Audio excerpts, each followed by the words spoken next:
At WellStar, we believe in more. More doctors who are highly experienced and highly rated by people like you. More teams of caregivers who are world-renowned and designed around your unique needs. And more expert care and unwavering compassion across many specialties. Because we believe in the power of expertise and empathy. WellStar, it's more than healthcare. It's people care.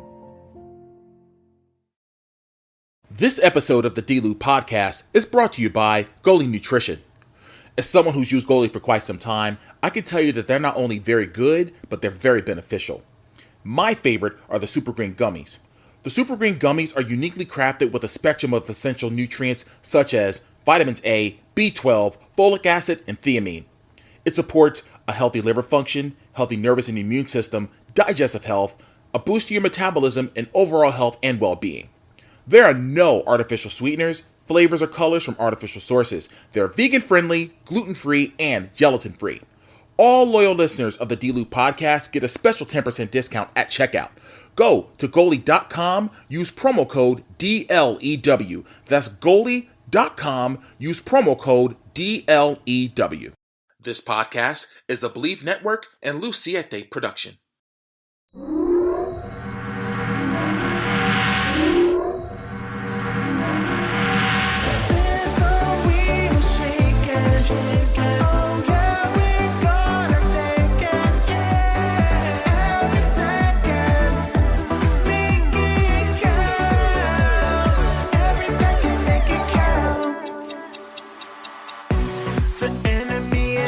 Welcome to another edition of the D-Lew podcast, brought to you by Believe Network. I'm your host, Derrick T. Lewis, and we have a fun and exciting show for you all today.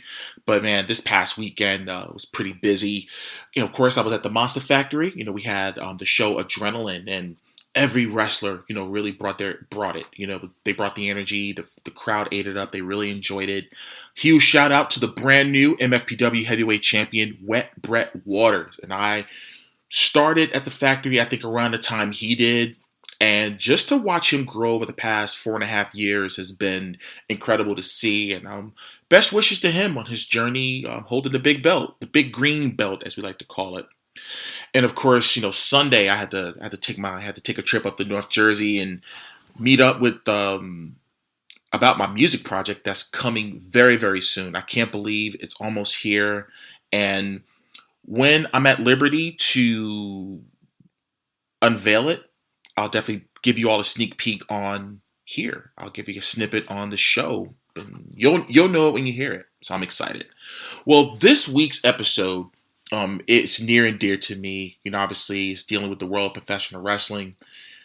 When you talk about a guy like the American Dream, Dusty Rhodes, one of my absolute heroes in the world of professional wrestling, both as a fan and now being involved in the sport, being inside the business now, and really understanding his philosophy on why he did the things that he did as a producer, as a booker, and everything in between. And I had the opportunity to interview one of his daughters, and she actually runs the Dusty Rhodes Foundation. Her name is Teil Rhodes, and we go into detail about the A&E documentary on Dusty. We talk about the Dusty Rhodes Foundation, growing up in a wrestling family and having, of course, her two brothers involved in the business. And let's not wait any longer. My interview with Teil Rhodes starts right now.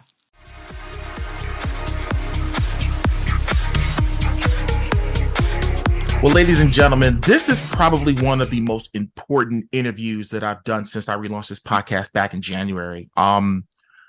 This individual, we've known each other in the Twitterverse. We met maybe about 3 years ago, I want to say, and I don't know. It's just one of those things, and we didn't even talk wrestling. We were talking pop culture stuff, and she's wrestling royalty, but being a fan of her father and being a fan of both her brothers, this is really an honor for me to have this individual on the show. Her brothers, right now, the natural Dustin Rhodes, he's a producer and also one of the wrestlers in AEW. Her brother, the American Nightmare, Cody Rhodes, current WWE superstar, and one of my heroes, the late great American Dream Dusty Rhodes, who I watched since I was a kid. But I have another piece of the wrestling royalty, and that's the one and only Teil Rhodes. Thank you so much for coming on to the D-Loop podcast. How are you? I'm great. Thanks for having me on. You said it best. We've been, we were early Twitter friends. Absolutely, absolutely. And right off the bat, I had an opportunity to watch the A&E documentary on Dusty, and to say that it was emotional for me is an understatement, but every story has its beginning. So let's talk about the beginning for you. So let's talk about childhood, growing up between Charlotte, Atlanta, Tampa, and Texas. Yeah. So, back then, Dusty was always behind the scenes as well as an in-ring talent, and his in-ring career, was winding down. So we did move a lot. We moved when, they were in Charlotte with Crockett, and then we moved, to Texas briefly. That was also, I think, a Crockett move. And then, in between, we always moved back to Florida, Tampa, where I was born, my mom's hometown. Obviously, Florida Championship Wrestling there, and ended up in Atlanta, the metro area, when Turner, bought WCW, and Dusty was based here in Atlanta. Okay, got it. Okay, so in regards to that, so just being able to move around a bit, what was the experience like being able to see all of these different parts of the country? It was great. We are a close-knit family, and I think that part of that, the reason my younger brother Cody and I are so close is because we did move a lot as kids. And, it's definitely not always fun to move when you're little. So it's good when you have a built-in friend. But I definitely can't say that I enjoyed moving around so much, but it was just our lifestyle. We just got used to it. Yeah, just hearing stories about the territory days. I'm talking about in the 70s and in the 80s, as far as, some wrestlers may be in one territory for 6 to 8 months if they're wrestling for, let's say, Don Owen out in Oregon, and then they have to go down to, let's say, Minnesota with Vern Gagne, or down in Texas. Minnesota was a big one for Dusty before he met my mom, but he spent a lot of time with Vern up there. He loved it up there. He learned to ski there. But yeah, back then it was definitely, you're in the car on the plane. Yeah. Indeed. No buses. No, not the luxurious lifestyle now, for sure. No bus culture back in the day. Nope. Maybe a Greyhound. That's about it. If you're exactly. Now, when did you realize that, wow, my dad's a professional wrestler, he's on TV? So what age did you realize it? And what was, I guess, was it shocking? Or tell me a little bit more about that. I just think I always knew. I don't think it was shocking. I think I knew early on that we were a different family from, this isn't when, there was, the area we live in Atlanta now, there's lots of pro ball players, lots of athletes down the street. But, we moved into kind of conservative type communities, and we were always kind of the Addams family, we used to joke, in the neighborhood. But I think that I knew he was famous pretty early on because I went where he went. So, the back of the arenas, shows, things like that. I didn't really understand kind of the scope of it until I was much, much older. Got it. Like college. Yeah. Oh, I see. Yeah. Now, were you ever a fan of it? I guess obviously, Yeah. Okay. Yeah, I was a wrestling fan. But really I was a fan of his. And then, later during the big WCW days, I definitely had some favorites. But yeah, I was always a wrestling fan. Wrestling was just a part of our lives, the way some families do, they camp or they, do certain things together. We were a wrestling family. Got it. So when did he let you in on, obviously, the big secret in regards to this is all work or anything is like that? When did you discover it on your own? Never. Or did he? Never. We never once ever had any conversation about wrestling, so-called, being fake or not being real or anything like that. Right. I always understood it as a movie, as storytelling, and you don't want to know the end of a movie when you sit down with your popcorn, as the movie starts. But we never had that conversation because I, unlike my brothers, wasn't, breaking into the business or trying to get into the business. I just kind of liked the magic of it on its own. And he would come in and do career day at our school. And I know some of the other wrestlers, did that for their kids. I learned later, which I just think is hilarious. But, and as some kid would always, say, well, is it fake? Is wrestling fake? And he would say, well, what do you think wrestling's fake? And he would never say, that it was. Never. Right. Dusty's influence on wrestling and just his aura, his energy. What are your thoughts on the American Dream persona and what he meant to wrestling? I think energy is a good word. I think that he had a big kind of light, and not that, he was perfect or that he didn't make mistakes or anything like that, but he was a very optimistic person at his core, very, he believed in himself, he believed in other people, but he really kind of, like you and I were talking before we started, he believed it was never too late. You know what I mean? That, whatever your big dreams were that were out there, they were achievable. It didn't matter if you were 40 or if you were 14 or if you were 84. He really did believe that. And he did kind of have, I want to say, just a charisma about him and a humor that kind of translated in all facets of his life. There's a Twitter page, and I think they're on Instagram too, called No Context Dusty, and just some of the goodness, it's like I chuckle now because as a kid, a lot of stuff just goes over your head, but just looking back at it now, I'm like, this dude was so funny. And I don't think he was trying hard. He wasn't even trying hard to do it. It was just, as I said earlier, I just felt his energy through the television. That's what drew me to Dusty Rhodes as a kid in the 80s, when even before the Hard Times promo, just the way he just carried himself. You know what I mean? He wasn't wearing the $1,000, $10,000 suits or anything like that. He was just the guy you could see walking down the street, and he could relate to everybody. He was so relatable to everybody, and that's what made Dusty Rhodes just such a lovable person, character, everything in between. But in your estimation, being that you know him very well, obviously, what was the most misunderstood thing about Dusty? Oh wow, that could be danger zone.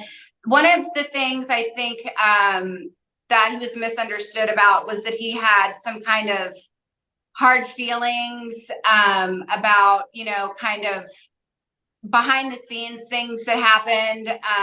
I also think, people talked a lot about his size. Even in his death, it was, it's the first or second line of every obit that you read was that he wasn't a, Adonis, or that, he, didn't look like the athlete. But really, truthfully, none of those things bothered him. It was all just part of the persona of the American Dream, not just in size, but, kind of the silliness we talked about. He could be very funny and very silly, but he was a deeply thoughtful, creative, intelligent person. He was very smart. Indeed. And speaking of that intelligence, once he was really behind the scenes, and obviously I caught on to, obviously I didn't know, obviously as a kid, that who was behind the scenes until later, but all the things that Crockett, I remember watching one episode where the Horsemen did the hit on Dusty and they filmed it, and me and my grandmother literally got upset. You know what I mean? I was just like, well, yeah. You know what I mean? Just like all these other things. I know. Terrible horseman. Yeah, and they had the audacity to film it, right? But did he ever think about or ever say anything to you or to your mom or to your brothers or even to your sister about ever becoming a film director? Because looking back at all the stories Yeah. that he was behind, all the characters that every person's career that he had a hand in. Yeah. He did. He wanted to be a filmmaker. He wanted to be a director, an actor. He had written a screenplay, and he would always go back to it and work on it. I remember it was really dark. And I think it's set in a drawer forever. But, back then there really was kind of a stigma against wrestlers in mainstream entertainment. And, he did later do some, bit TV parts. He always did commercials and things like that. But I do think had the industry been different, maybe he would have been a director. But even in wrestling, he did consider himself, a director, a producer of television, of, episodic TV. Amazing. I mean, just again, so many different stories. I mean, just his way of painting a picture, even as an on-screen character, blew me away constantly. It always made you listen. You couldn't, in other words, thank goodness there was no what chance back then, but just being able to lean in and listen to every word that he said was, again, man, it was younger fans, you had to have been there to understand. Seriously. Yeah. Well, it's cool though that younger, we were talking about the documentary, that hopefully a new generation of young fans will discover him and go back and watch some of those old matches and clips, and kind of see where, some things began. Definitely. What was the biggest piece of advice that he gave you? We were talking about this the other day. He was a big be yourself, Mm-hmm. To thine own self be true. He wrote it in my yearbook, and he always wrote that. And he was a prolific writer of notes and letters and love letters to my mom and his kids. But that was a big one. And I was joking with my husband the other day. I was like, maybe I've been myself too hard. Like maybe I've gone too hard in the just be yourself, because I really was raised like that. And when you have confidence early on, obviously, you're going to get kicked down and get humbled by life a little, but like once it's in you, it's almost too late to care, So I think that for me was the biggest advice, was just to be yourself, not to try to fit into other people's expectations or ideas about, who you should be or what you should be doing. That's really, really good advice. Because a lot of times people do listen to the wrong people, especially those that shouldn't even be giving advice. You know what I mean? Yeah, for sure. And you're in, creative industries, the feedback can be brutal. It can be rough. Very. So you kind of just have to, you can't let that penetrate, those deeper layers. Definitely, definitely. Now let's talk about the A&E special. Like I said, I had an opportunity. I actually watched it as it happened, but I also watched it again, right before I did this interview, because I really wanted to just get some of the things. Because sometimes when you watch something as it happens, there may be a few things you may have missed or anything like that. But I really wanted to watch it. It was full. Yes, very, very full. It was full. Yeah. So let's talk about all the logistics involved. How did it all come to be that this documentary was going to happen on A&E with WWE? Well, I wish I could say that it went very smoothly and that it was a breeze, but it wasn't. It was we were very, Cody being the executive producer, we really wanted to, for the first time, really be in charge of telling what we felt like was the truth. And that's not just the timeline of some things that happened in his life, getting that correct.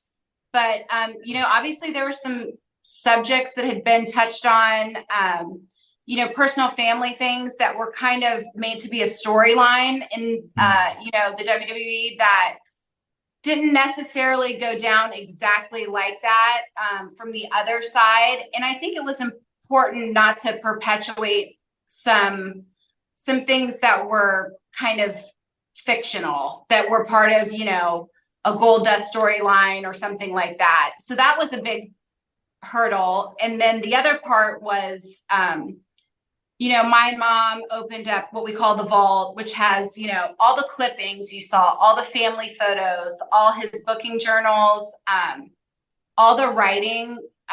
Rob, the director, Rob Liano, did a great job, but you have a family with a lot of personalities. Each person has their own version of Dusty. So I think just the kind of weight of all that, he probably felt heavily, because it was a lot to just sort through, just, from all the stuff we had from his whole career. This episode of the D-Lew podcast is brought to you by Goalie Nutrition. As someone who's used Goalie for quite some time, I can tell you that they're not only very good, but they're very beneficial. My favorite are the Super Green Gummies. The Super Green Gummies are uniquely crafted with a spectrum of essential nutrients such as vitamins A, B12, folic acid, and thiamine. It supports a healthy liver function, healthy nervous and immune system, digestive health, a boost to your metabolism, and overall health and well-being. There are no artificial sweeteners, flavors, or colors from artificial sources. They're vegan-friendly, gluten-free, and gelatin-free. All loyal listeners of the D-Lew podcast get a special 10% discount at checkout. Go to goalie.com, use promo code DLEW. That's goalie.com, use promo code DLEW.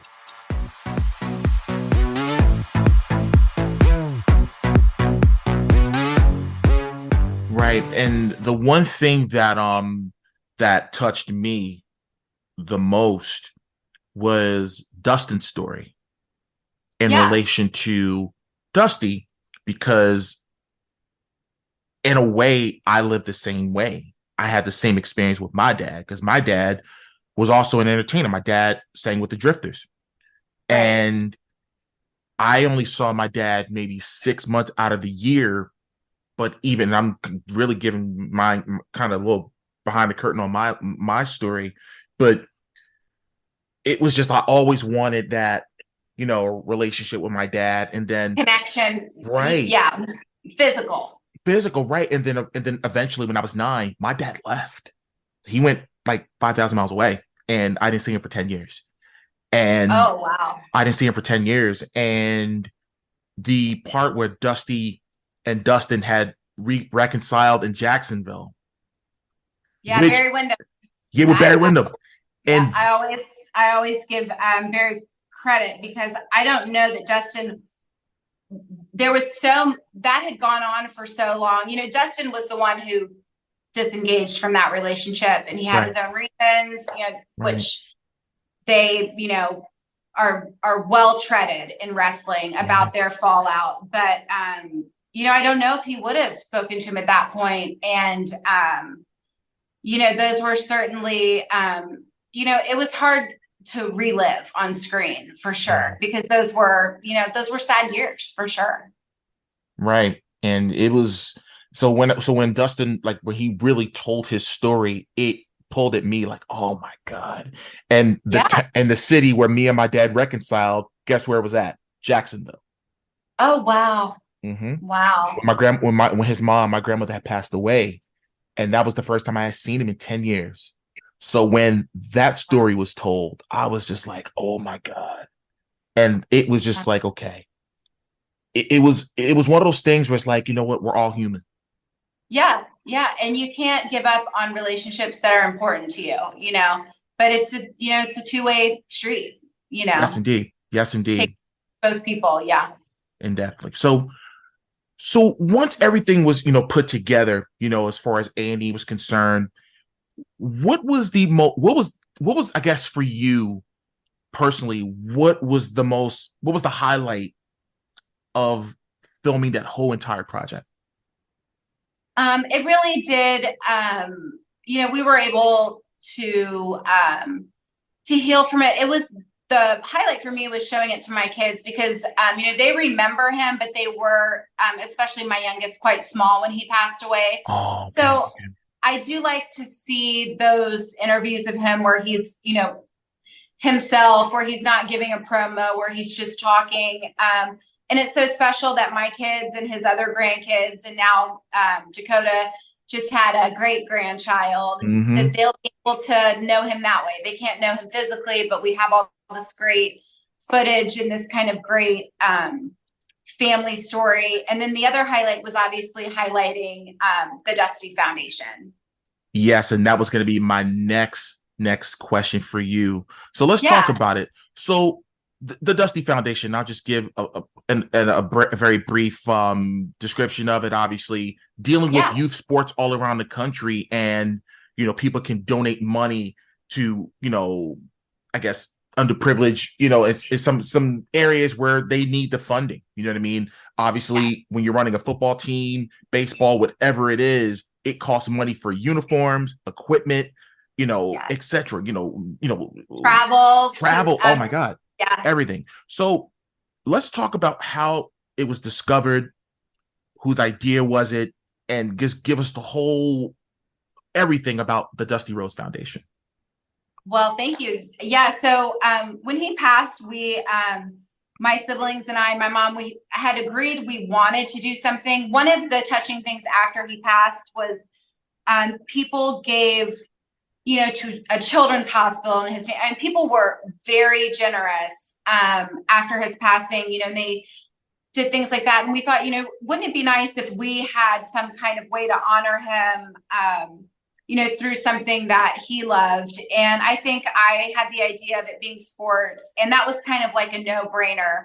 But we didn't get started with it until later, when we really felt like we could all kind of have a hand in it. And he was such a big believer, not only that youth sports, would keep kids out of trouble, which we know it does, right? But that it builds life skills, and that you are exposed to maybe people that are different from you, and you get to be a part of a team, and you just learn a lot of life skills, playing sports. But unfortunately, with just the kind of rise of cost in everything, and the kind of rise of these kind of one sports, families are specializing in one sport when the kid is really small and doing, these really expensive travel programs. Right. Well, not every kid can play in those leagues and play travel ball and, those kind of things. And we just think that,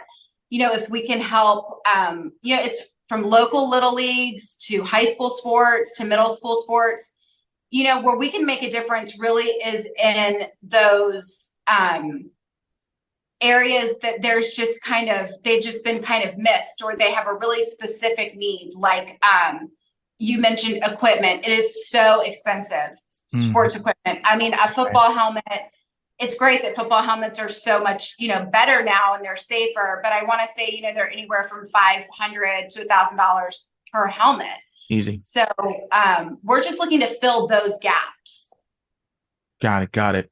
Now, where can people find, we'll talk about more in just a second. So where can people go to, whether they want to read up about it, they want to donate money or anything of the sort, where can they go for more information? Okay, so you can follow us on Instagram at the Dusty Foundation and or the Dusty Rhodes Foundation, excuse me, on Instagram. And that I update.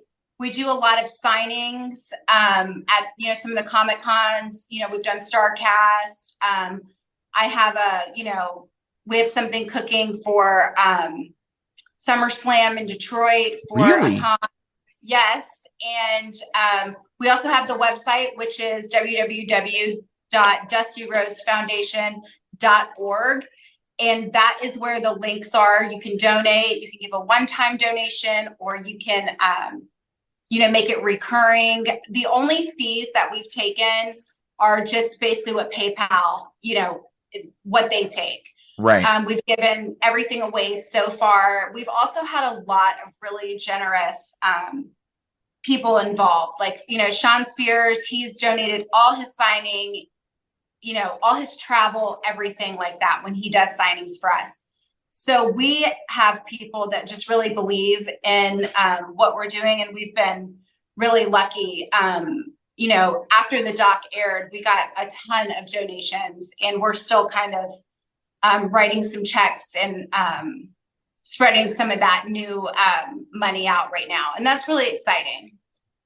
It's good because, like, for example, like Snoop, like, he has the youth football. He does huge football. So him and my dad, and it's so funny that him and Cody would work together later on Go Big Show. But, he was a fan of my dad's and my dad was a fan of his. But I think one of the things they had in common was, Snoop built up that huge youth sports football, I believe in Long Beach. Yeah. Those programs there. And, the Dusty was a, football coach here.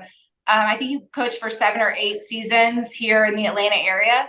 So, definitely big football connection there. Yeah, because I was going to say that there's been so many people that has actually been drafted to the NFL that played in football. I think Juju Smith-Schuster was one of the players, one of the kids that played. Yeah. So, I mean, isn't that great? It's amazing to hear that, because a lot of times, you see Snoop Dogg, the entertainer, and all those other things, but the fact that he's really making an impact in the community and using sports as a vehicle to bring kids in and to make them become the better version of themselves, then we tie into the Dusty Rhodes Foundation, and you have that same mindset. And I think it's a beautiful thing, because now, because I didn't even know that Dusty Rhodes even coached sports. I mean, I knew he played football. I know he went I'm a Patriots fan, so I heard he on the Steve Austin show back in 2013. Yeah, to camp. He went to camp with the Patriots.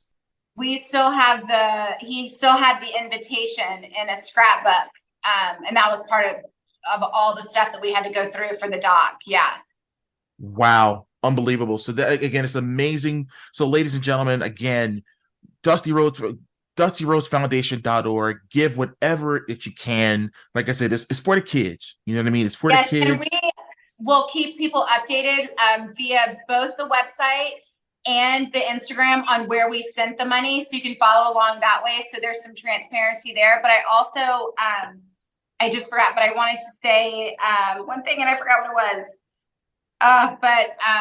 But yes, we appreciate any donations, and they are going to a great cause. And we've got some, merch now for sale via PWTs and stuff like that on the foundation website as well. Great. Let's talk about some current WWE stuff. I happened to be in Los Angeles covering WrestleMania. I was a part of the media, and I realized, I said, oh my God, Teal's at ringside. And I was like, oh, okay, this is gonna be great. Well, we were in a box, and then they moved us down for Cody's match. And SoFi is such a beautiful stadium, but being down in the center of that, I mean, that was such a huge crowd. It was really like being at the bottom of the ocean. I mean, you couldn't hear any sound down there during the match. It was wild. And I was going to ask you, what was it like seeing your little brother take that walk down that ramp, being in the main event of WrestleMania, the first Rhodes to main event of WrestleMania? Yeah. You can see in the pictures that he put on his Instagram that I was like, oh my God, please don't put that picture, because I'm crying in the picture, because it was very emotional.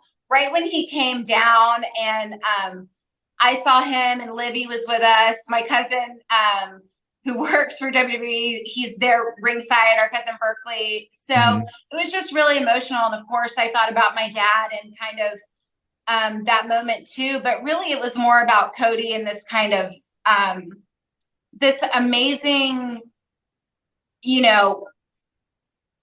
will not to give up on this dream he had, which was to be a main eventer, and obviously he didn't win the big one, but we're still after it. We're still going. But yeah, it was a really special moment. I think, I'll always remember it. As a fan, I was extremely proud, but most importantly, just being in the business, and I'm in the press box, just seeing him. And it was just like, man, like, I still remember when he debuted in 2007, teaming up with Hardcore Holly, and now he's the guy. And I was at the Superstore, and I'm seeing all his merch. As a matter of fact, shout out to my friend Scott Marshman and his husband John. Their son is a huge Cody fan, And Oh, they nice. asked me I was like, who's this? Oh, look, Cody, I got him a Cody shirt and I sent it back to Jersey. So shout Oh, out nice. to John and Scott. I definitely Yes, wanted for sure. to do that. And again, that was an incredible week. So give us one funny Dusty story. Like if it's like just one of the ones that you can say, oh man, this is hilarious. I mean, there's so many. We joke all the time, but I have a 15-year-old daughter, so we're teaching her to drive, and I joke, my dad taught me to drive. I'm not teaching her. My husband's teaching her. And anyway, my dad had this giant F-350 dually diesel Ford pickup truck. It had like lights on the top. At night, it looked like a spaceship coming. I mean, it was just so obnoxiously big. And he made me take my driver's road test in that truck. And I didn't even make it off out of the parking lot. I had hit so many cones that they didn't even let me out of the thing. And he wasn't in the car. He's standing out there, Okay. with other people waiting for their kid to be tested. And he just laughed and laughed. He thought it was hilarious. And I was so upset. I was like, I'm never going to be able to drive. And I think it was a rib. I think he did it on purpose. He was a huge practical joker. And, like a couple days later, we borrowed like a neighbor's little, two-door sports car. And I took it in that and I passed and it was fine. But I think that he just thought it was funny. I think he was like, yeah, well, she'll take it in this. Got it. What does it mean to you and the family that Dusty is to this day so beloved by millions? Well, I mean, it's such a high honor that people still regard him so highly and still hold him in their hearts. People that grew up watching him, like you were saying, I think you mentioned your grandma, those memories of watching wrestling with people that you love when you're a kid, they just stayed with a lot of people. And even now when people, meet us or meet my kids, they want to shake our hand or say something kind. And it really does mean a lot to us. And it certainly has lifted me up in times where I felt, like I was really missing him. So we just feel so grateful. Yeah, I remember when I can't remember which WrestleMania it was, but they unveiled the statue of Dusty. Yeah, I was in Dallas. It was I think it was just that year after he passed that they did that. I mean, it's a huge honor. Indeed. I think the only time I ever saw him wrestle actually live was in Philly at Survivor Series 2006. Wow. Yeah. Big stuff in Philly. Philly's. He teamed up with Flair, Ron Simmons, and I forget another legend. They were facing the Spirit Squad. That was the only time I ever saw Dusty wrestle. Yes. Oh yeah. Well, that was definitely a cameo, but yeah, I mean, at least you got to see him, Definitely. So when he was obviously in Florida at NXT, and when you see all of his kids, as they say, Dusty's kids, as you're seeing, like Roman Reigns, and you're seeing Mox, when you're seeing Seth Rollins, when you're seeing, Bayley, Sasha Banks, Charlotte, Becky Lynch, every single person that he had his thumbprint on, his fingerprints on. Yeah. What does it mean to you seeing them flourish as they are? Well, I think they did the hard work. They all had something special in them already, but Dusty was great at taking someone who was maybe a little rough and giving them some confidence. And I think that sometimes that's what the best teachers do. They know when you need to be pushed and when maybe you need, a kind word. And I think that that was part of those coaching skills that he had. He was a good coach, and he cared a lot about his NXT kids. And I always hype up the girls because everybody hypes up the guys. But that core group of girls, Sasha, Bayley, Summer, I mean, there was a lot of female talent that I even see in his notes, he would say, don't release her, give her a little more time, or, she's going to be a big star. And I know he did that with some of the guys, whose names come up a lot, but I feel like those women were really just to their own credit, a huge turning point in how the business sees women as draws in the box office, but also, how, they really leveled the playing field in the back. Yeah, and think about this. WrestleMania 35's main event featured two of Dusty's kids in the main event, Charlotte and Becky Lynch. Yes, and I know that he thought a lot about both of them, very highly. Definitely. Well, before we get out of here, if you can plug your social media and everything that you have going on, please, the floor is yours. Yeah, so you can always find me talking about wrestling on Twitter at Teal Margaret. And again, you can find us at the Dusty Foundation, the Dusty Rhodes Foundation on Instagram, and the website, thedustyrhodesfoundation.org. And we've got some exciting SummerSlam news and signings benefiting the foundation coming up really soon, maybe in the next couple weeks. Well, Teal, again, it's an honor, like I said, and a privilege to have you on the D-Loop podcast. Yes, thank you for having me. I'm glad that we finally got a little FaceTime. Yes, we did. And thank you so much for coming on, and we'll definitely be talking soon. Awesome. Well, that does it for this week's edition of the D-Loop podcast. Once again, I want to thank Teil Rhodes for taking the time, out of her extremely busy schedule to come talk to us, on the show. And I wish her all the best in what she continues to do with the Dusty Rhodes Foundation. Guys, there's a docuseries I want you all to check out. It's on Apple TV, and it's called Monster Factory. I'm actually featured in it. And it actually talks about 5 of our wrestlers, and it highlights a lot of the things that was going on in their lives, how they got into the business, training, and all these different aspects of their lives. And it's deeper than pro wrestling. So I urge you, if you have an Apple TV subscription, if you haven't watched it, please take the time out and binge this 4th of July weekend. Check it out. I guarantee you, your perspective about pro wrestling will change if you're not a fan. And if you're not an Apple TV subscriber, heck, there's free trials out there. Make sure you check out Monster Factory on Apple TV. You can hit up my store. Of course, you can go to shop.derricklewis.com where you can get some really cool tees and hoodies. Also, my social media, Twitter, Instagram, TikTok, @TheRealDTLew. And you can also go to Facebook, Derrick T. Lewis official page. Now, there's a cool podcast you're listening to right now.